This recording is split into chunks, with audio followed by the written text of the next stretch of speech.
Hello all, this is Vikram Verma from New St. Stephen Public School, Unit 3rd, and today I am going to finish the chapter of Economics from Class 11, Introduction to Economics. Students, today we are going to finish the remaining topic of the chapter first, and let's start with central problem of an economy. Central problem of an economy, whether market, central plan or mixed, has to face many problem. है ना? According to the Samuelson, these are three fundamental and interdependent problem in an economic organization. Those are what to produce, how to produce, and for whom to produce. So let's start our topic with the first problem. What goods to produce and how much to produce.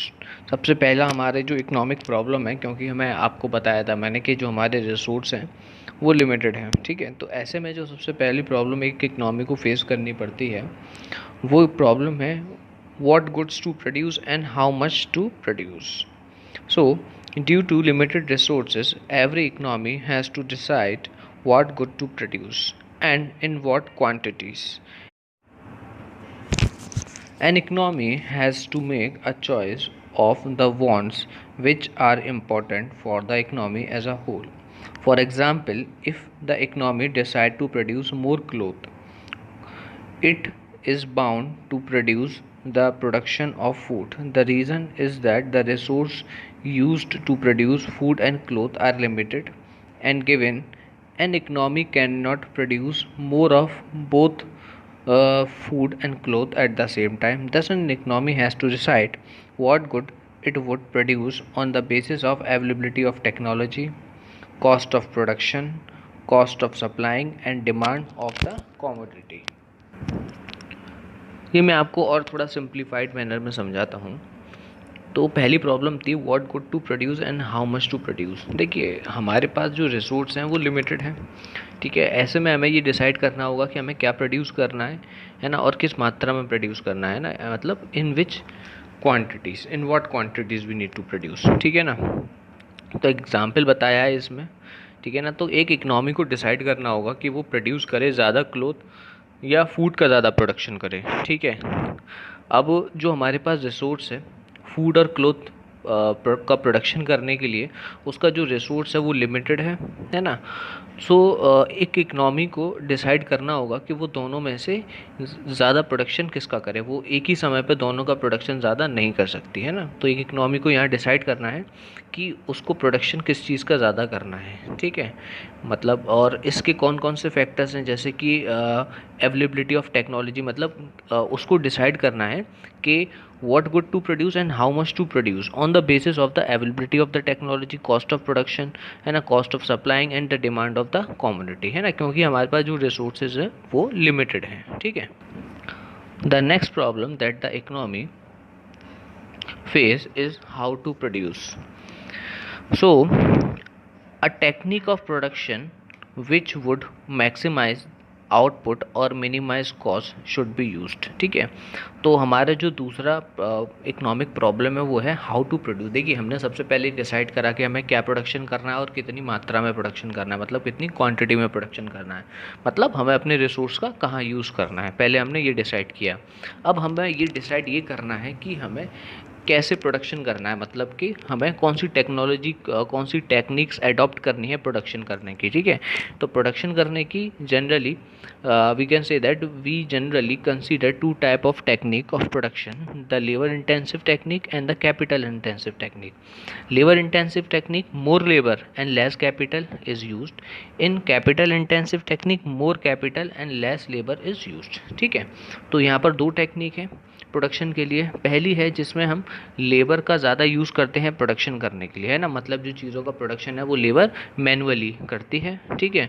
दूसरी तरफ हमारे पास capital intensive technique है. Capital intensive technique में क्या होता है, जो producer होता है वो मशीनरी परचेज करता है ना, और मशीनरी का यूज़ करके ही प्रोडक्शन होता है, ठीक है. तो यहाँ पर ये दो तरीके हैं. अगर हम लेबर इंटेंसिव टेक्निक को यूज़ करते हैं तो हमें लेबर का ज़्यादा यूज़ करना होगा और मशीन्स का कम यूज़ करना होगा। और दूसरी तरफ हम कैपिटल इंटेंसिव टेक्निक का यूज़ करते हैं तो हमें मशीनरी ज़्यादा यूज़ करनी होगी और लेबर कम यूज़ करनी होगी। ठीक है, अभी देखिए इसका एक एग्जाम्पल हम लोग देखते हैं।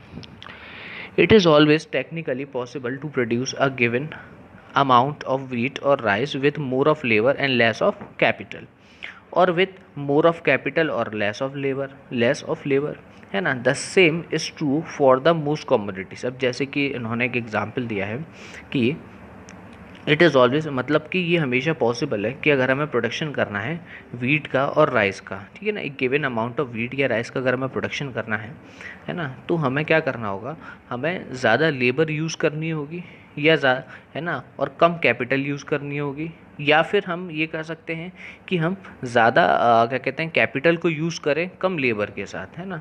तो ऐसा ही सेम हम किसी दूसरी कॉमोडिटीज़ के साथ भी यूज़ कर सकते हैं, ठीक है ना। मतलब कि अगर हम चाहें तो ज़्यादा कैपिटल यूज़ करें, यानी कि ज़्यादा मशीनरी यूज़ करें कम लेबर के साथ, या फिर या फिर ज़्यादा लेबर यूज़ करें उसके साथ कम मशीनरी यूज़ करें। For example, let's just take one more example to understand it. Production of woolen carpet and other item of handicraft is by nature labor intensive, है ना, while the production of car, TV sets, computer, aircraft is include the capital intensive technique. In most commodities, however, alternate technology may be available, है ना। Alternate techniques of production involve varying cost, है ना। Therefore the problem of choice technology arise, है ना। So we need to be more careful that what kind of what kind of technology we need to use or what type of production technique that we need to use, है ना। जैसे मैंने इसमें बताया था कि अगर हमें वूलन कारपेट का प्रोडक्शन करना है ना, या फिर कोई हैंडीक्राफ्ट इंडस्ट्री है ना, तो उसके लिए हम ज़्यादातर कौन सी टेक्निक यूज़ करते हैं, लेबर इंटेंसिव टेक्निक यूज़ करते हैं। दूसरी तरफ अगर हमें कार का प्रोडक्शन करना है, टीवी सेट का प्रोडक्शन करना है, कंप्यूटर का प्रोडक्शन करना है, एयरक्राफ्ट का प्रोडक्शन करना है, तो उसमें हमें कैपिटल इंटेंसिव टेक्निक भी देखनी होगी, है ना। कैपिटल इंटेंसिव टेक्निक देखनी होगी इसमें, है ना। दूसरी तरफ काफ़ी कॉमोडिटीज़ होती हैं उसमें अलग अलग प्रकार की टेक्नोलॉजी यूज़ की जाती है ना, तो वो टेक्निक ऑफ प्रोडक्शन पर क्या कहते हैं रिलाई करती है। ठीक, the next problem is for whom to produce. देखिए सबसे पहले हमने ये देखा कि व्हाट टू प्रोड्यूस के हमें क्या प्रोड्यूस करना, किस क्वांटिटी में प्रोड्यूस करना है। फिर हमने ये देखा कि उसको कैसे प्रोड्यूस करना है, लेबर इंटेंसिव टेक्निक से या फिर मशीनरी के यूज़ से, यानी कि कैपिटल इंटेंसिव टेक्निक से। अब तीसरा क्वेश्चन जो अराइज है कि हमें किसके लिए प्रोड्यूस करना है, for whom to produce. Production तो हम कर सकते हैं लेकिन प्रोडक्शन हमें किसके लिए करना है, ठीक है ना। तो हमारा तीसरा इकोनॉमी का जो सबसे बड़ा क्वेश्चन है वो ये है ना। This is a question of how to distribute the product among the various section of the society. अब ये जो क्वेश्चन है ये हमारा क्या है कि हमारा जो प्रोडक्ट है उसको हम कैसे डिस्ट्रीब्यूट करेंगे हमारी सोसाइटी के अलग अलग सेक्शन में, ठीक है ना। अच्छा, goods and service are produced in the economy for those who have the ability और कैपेसिटी टू परचेज दैम, है ना। गुड्स और सर्विस जो प्रोड्यूस होती हैं हमारी इकोनॉमी में वो उनके लिए होती हैं जिनके पास एबिलिटी है उनको परचेज करने की, है ना। एबिलिटी, कैपेसिटी या फिर परचेजिंग पावर, है ना, of people depend upon their income, है ना। तो लोगों की जो परचेजिंग पावर है, जो कैपेसिटी है, जो एबिलिटी है, वो उनकी इनकम पे डिपेंड करता है, ठीक है। अगर किसी व्यक्ति की इनकम ज़्यादा है तो ऑब्वियसली वो ज़्यादा परचेज करेगा, ठीक है ना। Each one can not get the sufficient income to satisfy all his want, है ना। हर व्यक्ति के पास इतनी सफिशेंट इनकम नहीं है कि वो अपनी सारी ज़रूरतों को पूरा कर पाए, है ना। तो इसी की वजह से हमारी जो प्रॉब्लम है वो राइज होती है। किस बात की प्रॉब्लम राइज होती है? The problem of distribution of production among the different house hold, है ना। और अब हमारी जो प्रॉब्लम है वो क्या है कि who should get how much in is दस द प्रॉब्लम, है ना। तो किसको मिलेगा कितना, ये हमारी प्रॉब्लम है ना। The guiding principle of this problem is output of the economy is distributed among the different section of society in such a way that all of them get a minimum level of consumption, ठीक है ना। और इसका जवाब जो है, उसका जो प्रिंसिपल है, इस प्रॉब्लम का आंसर है वो ये है कि हमें हमारी इकोनॉमी को जो आउटपुट है वो कुछ इस प्रकार से डिस्ट्रीब्यूट करना होगा हमारी सोसाइटी के अलग अलग सेक्शन में कि सभी को एक मिनिमम लेवल ऑफ कंजप्शन सभी का एक मिनिमम लेवल ऑफ कंजप्शन पूरा हो पाए। ठीक है, अब इसको हम कुछ इस प्रकार से समझ सकते हैं कि मान के चलिए हमारी इकोनॉमी में दो प्रकार के प्रोडक्ट बनते हैं। पहला प्रोडक्ट ऐसा है जो रिच लोगों के लिए है। रिच लोगों के लिए इसलिए है क्योंकि वो प्रोडक्ट काफ़ी महंगा है ना। अब जैसे कि कार बनती है, अब तो कार का जो प्रोडक्शन होता है ना, वो बड़ी बड़ी मशीन से होता है, बड़ी बड़ी फैक्ट्री से होता है ना। तो कार की जो कॉस्ट होती है वो भी ज़्यादा होती है, तो हर व्यक्ति की इतनी इनकम नहीं होती कि वो कार को परचेज़ कर पाए। ठीक है, तो इसका मतलब कार का जो प्रोडक्शन होता है वो उन लोगों के लिए बना होता है जो हमारी सोसाइटी के रिच पीपल हैं। ठीक है, दूसरी तरफ अगर मैं एग्जांपल लूँ आपका टू व्हीलर कोई भी आप मोटरसाइकिल वगैरह कुछ भी ले सकते हैं, एक्टिवा ले सकते हैं, है ना। ये मध्यम वर्गीय लोगों के लिए इनका प्रोडक्शन हो रहा है ना। मध्यम वर्गीय का मतलब जिनकी इनकम इतनी ज़्यादा रिलेटिवली नहीं है। ठीक है, तो वो इसको परचेज़ कर सकते हैं। ठीक है, अच्छा, तीसरी तरफ ये है कि जो बहुत ज़्यादा पुअर व्यक्ति है ना, तो वो पुअर व्यक्ति ना तो फोर व्हीलर परचेज़ कर सकता है ना टू व्हीलर परचेज़ कर सकता है। उसके लिए गवर्नमेंट ने क्या प्रोवाइड कराई है, उसके लिए गवर्नमेंट ने ट्रांसपोर्ट सर्विसेज प्रोवाइड करा रखी है ना। पब्लिक ट्रांसपोर्ट सिस्टम प्रोवाइड करा रखा है ना। वो रेलवे से सफ़र कर सकता है, ठीक है ना। वो क्या कहते हैं, रोडवेज जो बसेस होती हैं उससे क्या कह सकते हैं, ट्रैवलिंग कर सकता है। या जो म्यूनसिपालिटी जो बसेस होती हैं, जो मतलब लोकल जो बसेस क्या कहते हैं हमारे सिटी में घूमती हैं, हम उस पर भी ट्रैवल कर सकते हैं।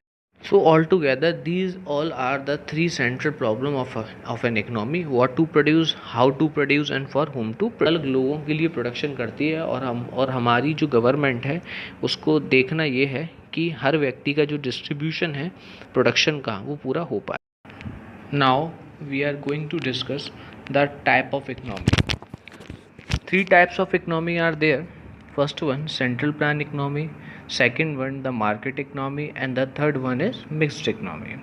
So let's just talk about the first type of economy, that is the central economy or central planned economy.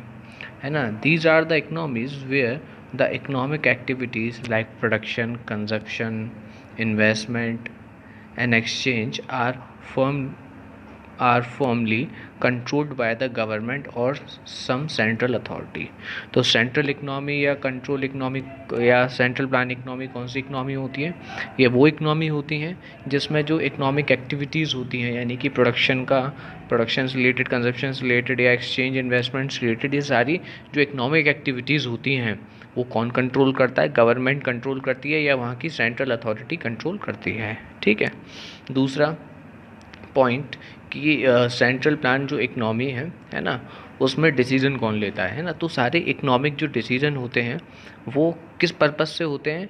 वो for the purpose of social welfare होते हैं। ठीक है ना, मतलब कि क्या पर्पस होता है, क्या मोटिव होता है सेंट्रल प्लान इकनॉमी में? तो सेंट्रल प्लान इकनॉमी जैसे मैंने बताया आप लोगों को कि कंट्रोल होती है गवर्नमेंट द्वारा। ठीक है, तो ऐसी इकनॉमी में जो सारे जो डिसीजन मेकिंग होते हैं वो किस पर्पस के लिए होते हैं? For the motive of social welfare. ठीक है ना। Third point, the consumer is not Sovin, है ना। The central authority decide what goods are to be produced for the people. It means that the consumer is not sovereign. It means that this economy is not a consumer oriented economy, है ना।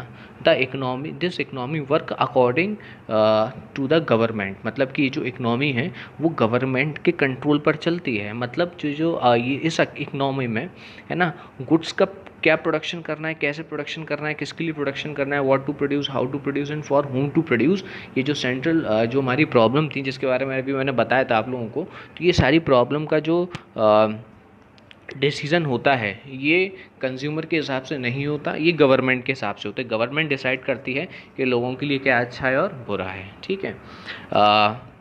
Fourth point, most resources are controlled और owned by the government, है ना। The government decide at what price the goods are to be sold in the market, ठीक है ना। तो जो फोर्थ पॉइंट इसका ये है सेंट्रल प्लान इकोनॉमी का, है ना, कि जो इसके रिसोर्सेज होते हैं वो कंट्रोल या ओन होते हैं किसके द्वारा, गवर्नमेंट के द्वारा, है ना। गवर्नमेंट डिसाइड करती है ना, कि what price what price the goods are sold in the market, है ना, किस प्राइस पर जो गुड्स हैं वो मार्केट में सोल्ड होंगे, है ना। तो फोर्थ पॉइंट इसका ये है कि price decided by the government. And the fifth point is public sector dominate the economic activity.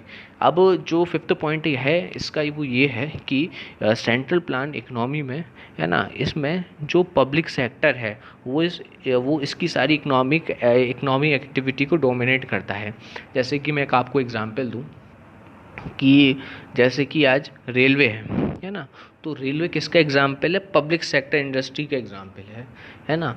तो वो सारी कंपनियां जो ओन, कंट्रोल और रन या रेगुलेटेड गवर्नमेंट के द्वारा होती हैं, वो सारी कंपनियां, वो सारी इंडस्ट्री वो कौन सी इंडस्ट्रीज होती हैं, पब्लिक सेक्टर इंडस्ट्रीज होती हैं या पब्लिक सेक्टर कंपनीज होती हैं, है ना। तो सेंट्रल प्लान इकोनॉमी में कैसी क्या मतलब मार्केट पर कौन रन करता है या मार्केट पर कौन शासन करता है या कौन डोमिनेट करता है, पब्लिक सेक्टर इकोनॉमी, यानी कि पब्लिक सेक्टर ही वहाँ पर रन करता है। सारी कंपनियाँ पब्लिक सेक्टर कंपनियाँ यानी गवर्नमेंट कंपनियाँ होती हैं, ठीक है। नेक्स्ट इकोनॉमी जिसके बारे में बात करने वाले हैं वो है फ्री इकोनॉमी और मार्केट इकोनॉमी, ठीक है। तो सेकंड इकोनॉमी क्या है, फ्री इकोनॉमी या फिर मार्केट इकोनॉमी, है ना। These are the economies where the economic activities are controlled by the market force।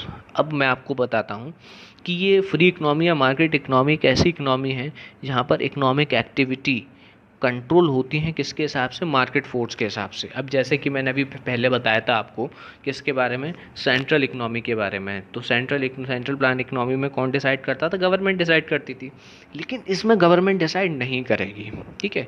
इसमें कैसे डिसाइड होगा, इसमें डिसाइड होगा किसके द्वारा, मार्केट फोर्सेस के द्वारा। अच्छा, मार्केट फोर्स कौन कौन सी होती हैं, दो टाइप की मार्केट फोर्सेस होती हैं, है ना, डिमांड और सप्लाई, है ना। तो market force of demand and supply मतलब कि देखिए, मार्केट में किसी चीज़ का जो प्राइस निर्धारित किया जाता है या इकोनॉमिक जो एक्टिविटीज़ जो कंट्रोल की जाती हैं वो किसके द्वारा की जाती हैं, या तो कंज्यूमर के द्वारा या प्रोड्यूसर के द्वारा, ठीक है, या गवर्नमेंट के द्वारा। तो अब यहाँ पर जो इकोनॉमी फ्री इकोनॉमी होती है या मार्केट इकोनॉमी होती है उसमें कंज्यूमर की डिमांड देखी जाती है ना, और प्रोड्यूसर की सप्लाई देखी जाती है ना। तो force of demand and supply will decide, है ना, will control the market of free economy, है ना। मैं दोबारा से रिपीट कर रहा हूँ, आप लोग ध्यान से समझिए इस चीज़ को, है ना। Demand, force of demand and supply, force of demand and supply are controlled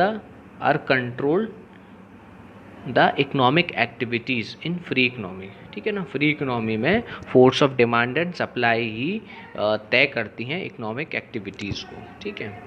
economic decisions are driven by the motive of profit maximisation, ठीक है। अब जहाँ पर हमने बात की थी किसकी, सेंट्रल प्लान इकोनॉमी की, तो उसमें जो सारे जो डिसीजन लिए जाते थे इकोनॉमिक डिसीजन वो किसके हिसाब से लिए जाते थे, सोशल वेलफेयर के लिए। लेकिन यहाँ पर जो भी इकोनॉमिक डिसीजन लिए जाएंगे वो किस पर्पज़ से लिए जाएंगे, प्रॉफिट मैक्सिमाइजेशन के हिसाब से लिए जाएंगे, कि मतलब हर व्यक्ति ज़्यादा से ज़्यादा प्रॉफिट कमाए। क्योंकि ये इकोनॉमी कैसी इकोनॉमी है, ये मार्केट इकोनॉमी या फ्री इकोनॉमी है ना, ये प्रॉफिट मोटिव के लिए वर्क करती है, ये सोशल वेलफेयर के लिए वर्क नहीं करती। अब जैसे इसका एग्जाम्पल आप समझने, इसका मैं एग्जाम्पल समझाऊँ आपको कि जैसे कि फ्री मार्केट इकोनॉमी है ना, तो उसमें कोई भी कंपनी होगी तो वो वर्क क्यों करेगी, पब्लिक सेक्टर, वो सारा प्राइवेट सेक्टर क्यों वर्क करता है, अपने बेनिफिट के लिए वर्क करता है, लोगों को मतलब सोसाइटी के वेलफेयर उनका सेकंड एम होता है, उनका पहला एम क्या होता है, प्रॉफिट मैक्सिमाइजेशन। अब जैसे कि रेलवे है, ये पब्लिक सेक्टर इंडस्ट्रीज है ना, ये लॉस में चल रही है, आप सबको पता है ना, ये इसका खर्चा ज़्यादा होता है, इनकम कम होती है ना। तो ऐसा क्यों है? ऐसा इसलिए है क्योंकि ये है ना सोसाइटी के वेलफेयर के लिए वर्क करती है, प्रॉफिट मैक्सिमाइजेशन के लिए वर्क नहीं करती है ना। तो रेलवे जो है वो सेंट्रल प्लान इकोनॉमी का एग्जाम्पल है ना, वो पब्लिक सेक्टर का एग्जाम्पल है ना। और जो मैं आपको, अगर आप कोई भी कंपनी ले लें, इसके अलावा कोई भी प्राइवेट सेक्टर कंपनी ले लें, तो वो किसका एग्जाम्पल होगा?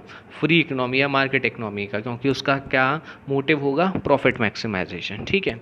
Third point, the consumer is सोवियन, है ना, the consumer buy goods according to his choice, है ना। अब इसमें क्या है कि ये जो इकोनॉमी है ये कंज्यूमर सेंटर्ड इकोनॉमी है। इसमें क्या है कि जो प्रोडक्शन होता है ना, वो किसके हिसाब से होता है? कंज्यूमर के हिसाब से। मतलब the consumer buy goods according to his choice, है ना। मतलब कि इसमें डिसीजन गवर्नमेंट का काम नहीं करता। इसमें ये जो इकोनॉमी है, फ्री इकोनॉमी या मार्केट इकोनॉमी, इसमें ये कंज्यूमर सेंटर्ड इकोनॉमी है। ठीक है। फोर्थ पॉइंट इसका क्या है? Most resources are controlled by the people, है ना, the market determine the price of goods and services. ठीक है ना। इसमें जो सारे रिसोर्सेज हैं उसको कौन ओन करता है? मतलब कि जो सारे उसके जो हमारी जो भी इकोनॉमी के जो रिसोर्सेज हैं, है ना, उसको कंट्रोल कौन करता है या उसको ओन कौन करता है? ओनरशिप किसकी होती है? वो होती है लोगों की इसमें, है ना।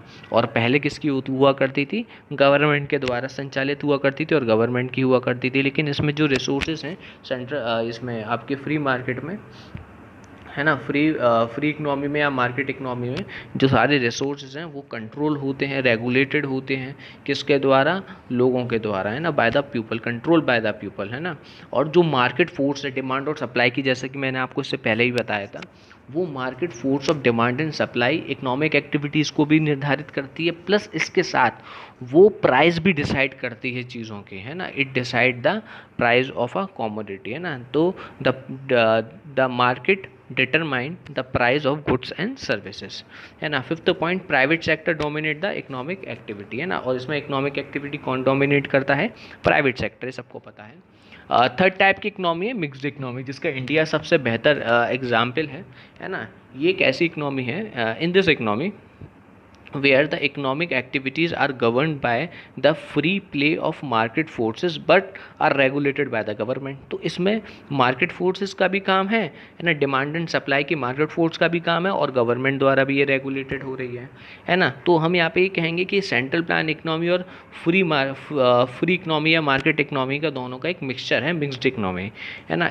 दूसरा पॉइंट, इसमें जो इकोनॉमिक डिसीजन है वो किस पर्पज से लिए जाते हैं? For the profit maximization as well as for the social welfare. तो इसमें सोशल वेलफेयर, प्रॉफिट मैक्सिमाइजेशन दोनों ही है ना।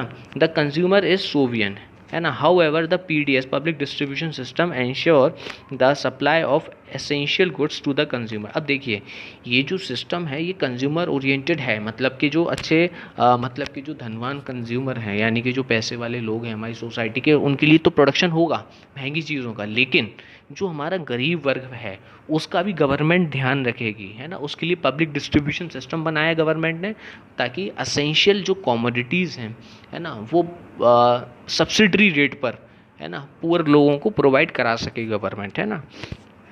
इसके लिए फेयर प्राइस शॉप्स वगैरह भी होती हैं, आप लोगों ने पहले पढ़ा होगा public distribution system, I am sure about it, है ना। फोर्थ पॉइंट ये है कि resources are control by both government and the people, the price are determined by the market but government regulate और oblique control the price of essential good. ऐसा है कि जो इसमें रिसोर्सेज हैं वो गवर्नमेंट के द्वारा भी कंट्रोल होते हैं और लोगों के द्वारा भी कंट्रोल होते हैं। ठीक है। इसमें कुछ चीज़ों के प्राइस ऐसे होते हैं जो market force of demand and supply से निर्धारित किए जाते हैं या रेगुलेट किए जाते हैं, है ना। लेकिन कुछ चीज़ों के, असेंशियल चीज़ों के प्राइस, जैसे कि वीट के प्राइस हुए, है ना, वीट के प्राइस, है ना, गवर्नमेंट तय कर देती है, वहाँ पर कभी कभार उसके मैक्सिमम प्राइस तय कर देती है ना। तो वीट हुआ और काफ़ी सारी जो असेंशियल कॉमोडिटीज़ हैं उनके प्राइस गवर्नमेंट तय करती है। ठीक है। अगला पॉइंट है इसमें हमारी जो मिक्स सेक्टर इकोनॉमी है, इसमें प्राइवेट सेक्टर और पब्लिक सेक्टर दोनों डोमिनेंट अपना रोल प्ले करते हैं दोनों इस टाइप की इकोनॉमी में, है ना। तो पब्लिक सेक्टर इकोनॉमी एक ऐसी इकोनॉमी है, मतलब पब्लिक सेक्टर एक ऐसा है जिसमें सेंट्रल प्लान इकोनॉमी काम करती है, गवर्नमेंट वर्क करती है। दूसरा प्राइवेट सेक्टर ऐसा है जिसमें फ्री इकोनॉमी वर्क करती है। और तीसरा आपका मिक्स्ड इकोनॉमी है जिसमें पब्लिक सेक्टर प्राइवेट सेक्टर दोनों ही अपनी प्ले करते हैं अपनी अपनी रोल इसमें। ठीक है।